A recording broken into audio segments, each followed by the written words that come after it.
O Senhor esteja convosco. Ele está no meio de nós. Proclamação do Evangelho de Jesus Cristo, segundo Lucas. Glória a vós, Senhor.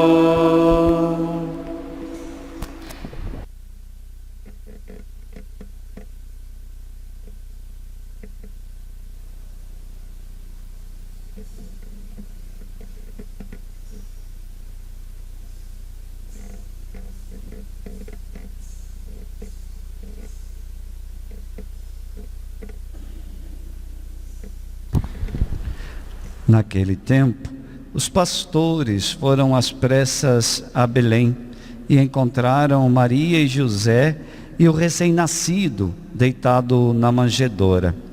Tendo-o visto, contaram o que lhes fora dito sobre o menino, e todos os que ouviram os pastores ficaram maravilhados com aquilo que contavam. Quanto a Maria, guardava todos esses fatos e meditava sobre eles em seu coração. Os pastores voltaram, glorificando e louvando a Deus por tudo que tinham visto e ouvido, conforme lhes tinha sido dito.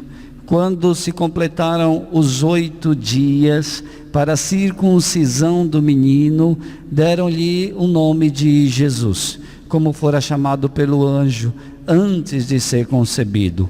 Palavra da salvação. Glória a vós, Senhor. Pode sentar-se. Solenidade de Santa Maria, Mãe de Deus. É importante, Mãe de Deus. Sendo mãe de Jesus, logo Maria é mãe de Deus.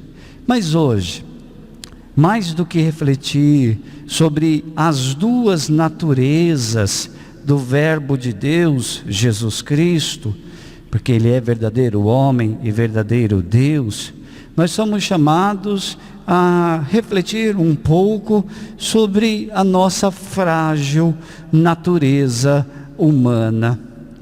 Uma natureza frágil. E esse ano de 2020, nós podemos, mais do que nunca, constatar a fragilidade da nossa carne humana.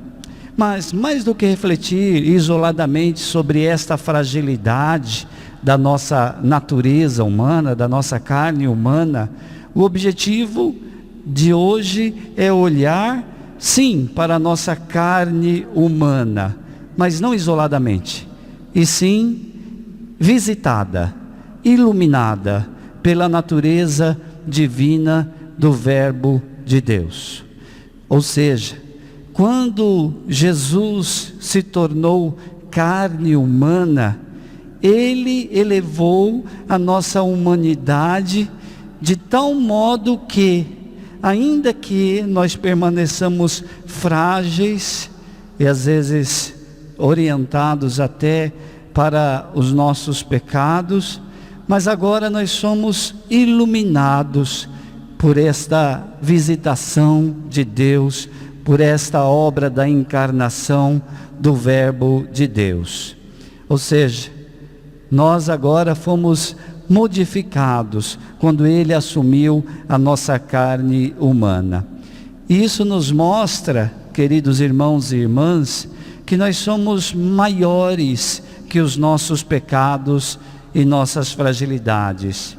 Em outras palavras, os nossos pecados e as nossas fragilidades não resumem, não definem o que nós somos. Nós somos mais do que isso. Nós somos natureza humana, sim, mas iluminada, restaurada pelo Deus e homem Jesus Cristo. Santo Irineu, que foi um bispo da cidade de Lyon, lá no século II da era cristã, um bispo e mártir da fé cristã, e um dos mais notáveis padres da igreja, ensinava que o Redentor e a redenção são inseparáveis. Vamos repetir? O Redentor e a redenção são inseparáveis. Pense um pouquinho nessas duas palavras. O Redentor é o Verbo, é Jesus que nos redime, e nós que somos esses redimidos. O Redentor e a redenção são inseparáveis. E aí ele diz, porque a redenção nada mais é do que a união do redimido com o Redentor. Na definição dele, quando acontece a união do Redentor e daquele que foi redimido, acontece a obra da redenção.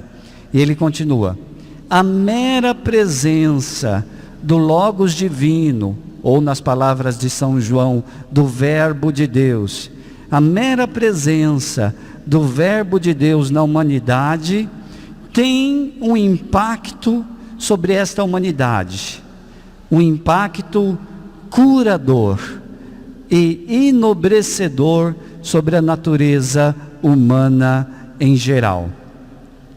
Então, a frágil carne humana não está abandonada. Jesus, o esposo, que une na sua pessoa a divindade e a humanidade, porque ele é Deus e homem, ele veio para reparar essa drástica separação causada pelo pecado. É interessante, ele veio para reparar aquilo que o pecado tinha dividido, ele veio para reparar, causando novamente a união. Então, a nossa natureza humana, que antes estava separada por causa do pecado, agora pode novamente estar unida a Deus, através do Verbo de Deus, através da obra da encarnação. A nossa natureza humana foi desposada por Deus, ou seja, é como se Deus fosse um esposo apaixonado, que escolhe tomar em matrimônio uma esposa, só que essa esposa, ela é infiel, é frágil, e essa esposa infiel e frágil é a nossa natureza humana. Deus quis esposar essa natureza humana, essa esposa frágil. Esse Deus ama essa esposa incondicionalmente, ao ponto de não apenas unir-se a essa esposa em matrimônio. Ele vai além disso. Ele se veste da mesma humanidade da esposa, tornando-se um de nós, em tudo semelhante a nós. Desse modo, a natureza humana, que nós chamamos de frágil e pecadora, agora foi elevada a uma condição que antes não tinha. A dignidade divina faz parte agora da nossa natureza humana, graças à união do Verbo de Deus à nossa humanidade.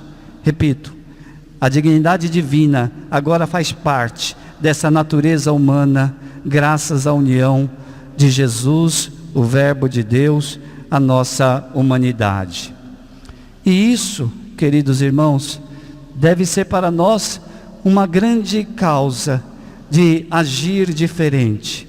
Isso nos torna capazes, por exemplo, de abençoar.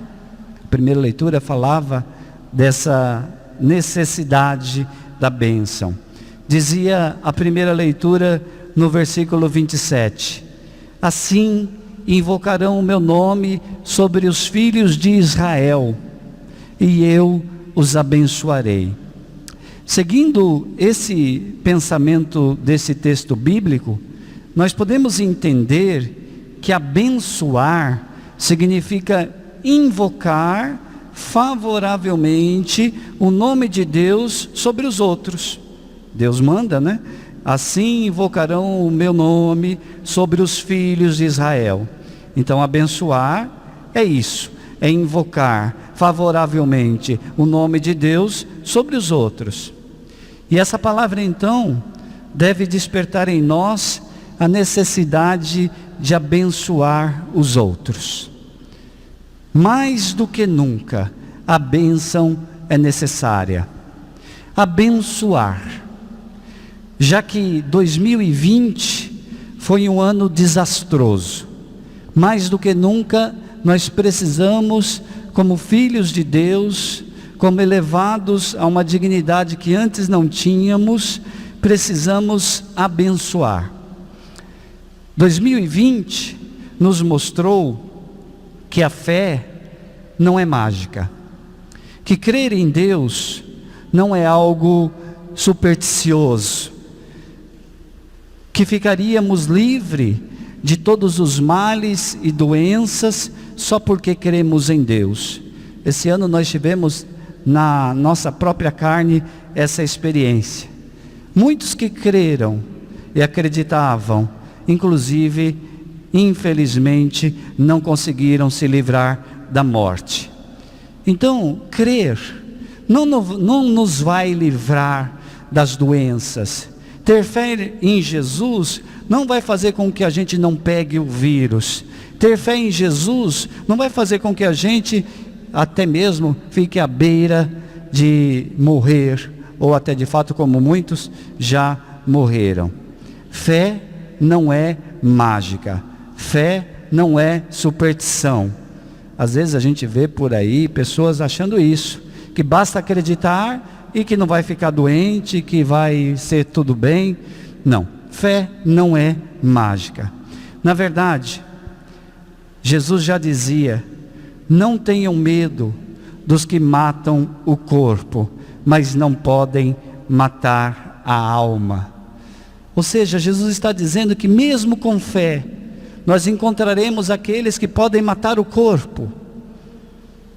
Portanto, ter fé não significa essas coisas, mas nós devemos saber que ter fé significa crer que o Senhor estará sempre conosco, sempre, mesmo nas trevas pela qual a humanidade atravessa, mesmo num cenário de peste pela qual o mundo todo está passando.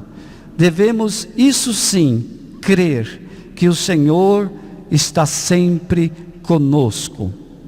As trevas da nossa humanidade foram iluminadas pela luz do Verbo de Deus que se fez carne. Isso sim, Ele veio iluminar as nossas trevas. Então, que brilhe essa luz de Deus em cada um de nós. Hoje, nós podemos nos levantar com esta convicção de que Ele está conosco, que a luz dele já está dentro de nós.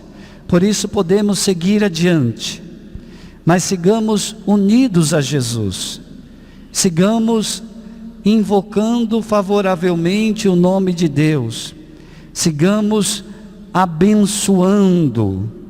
Você tem abençoado? Quais palavras você proferiu em 2020 sobre a vida dos outros? Você usou as suas palavras para abençoar? É necessário que a partir de hoje e a partir do novo ano sigamos abençoando. Nada de desesperança, nada de medo. Ele está conosco sempre. Em qualquer situação, Ele permanece no meio de nós. Louvado seja nosso Senhor Jesus Cristo. Para sempre seja louvado.